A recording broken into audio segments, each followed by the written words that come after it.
Cité des Vins et Produits du Sud-Ouest. Rendez-vous les 17, 18 et 19 octobre à la Seine, site Intermins à Malmedy. Info, salonduvinmalmedy.be. L'abus d'alcool nuit à la santé. Impact FM, à Fort-Jeune.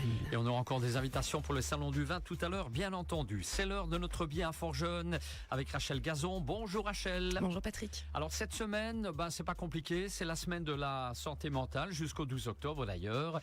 Cette semaine partout en Wallonie ainsi qu'à Bruxelles. Aujourd'hui, on en dit évidemment plus sur cette initiative, Rachel. Effectivement, alors la semaine de la santé mentale, c'est une initiative portée par le CRESAM et ses partenaires comme l'AVIC et la Ligue bruxelloise pour la santé mentale. Et concrètement, du 6 au 12 octobre, toute une série d'événements sont proposés sur le thème de la santé mentale. Conférences, expositions, théâtre, cinéma, ateliers, portes ouvertes, etc.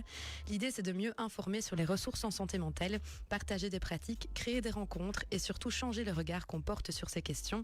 Et de plus, chaque année, un thème différent est abordé. Cette année, le thème porte sur la santé mentale d'ici et d'ailleurs, avec un focus particulier sur les parcours migratoires et la diversité culturelle. Très bien. Alors, qu'existe-t-il exactement comme service d'aide à la santé mentale dans notre région, Rachel? Alors, il en existe plusieurs. Tout d'abord, il y a les psychologues conventionnés de première ligne. Pour l'arrondissement de Verviers, on les retrouve dans le réseau Réalisme, spécialisé pour les enfants et ados de 0 à 23 ans, et le réseau RESM qui s'adresse aux plus de 16 ans.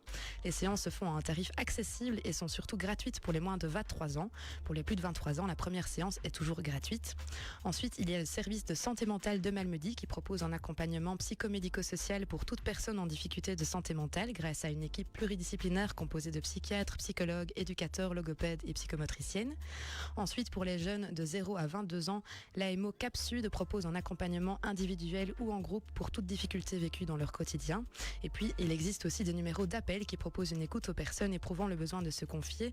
Il y a notamment le numéro 103 Écoute Enfant pour les enfants ou adolescents, le 107 Téléaccueil pour toute personne ou encore la ligne d'écoute prévention suicide accessible 24 heures sur 24.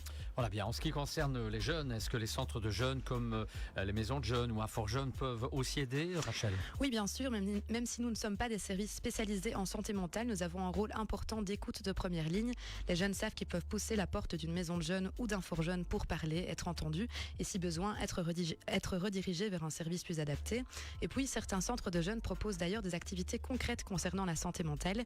Par exemple, la Maison des Jeunes de Stavelot organise toute cette semaine des activités autour de la santé mentale, avec notamment une projection du documentaire Tout s'est arrangé ou pas au Ciné Versailles ce vendredi à 20h et en théâtre débat ce samedi à 20h à la Maison de Jeunes de Stavelot. Voilà bien, on rappelle qu'un fort jeune comme chaque semaine est disponible pour toutes les questions sur les sujets que nous proposons à l'antenne. Évidemment, et comme chaque semaine, je rappelle notre horaire de permanence. Donc on est ouvert du mardi au vendredi de 12h à 17h. Alors petite exception, on sera fermé ce vendredi car on prépare le salon du jeune bourlingueur de samedi.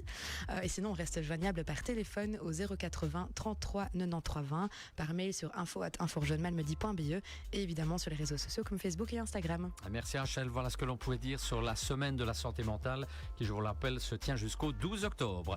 On se retrouve mercredi prochain, même heure, avec un autre billet. Avec un autre billet, oui. Merci Rachel, dans un instant, les infos de 8h.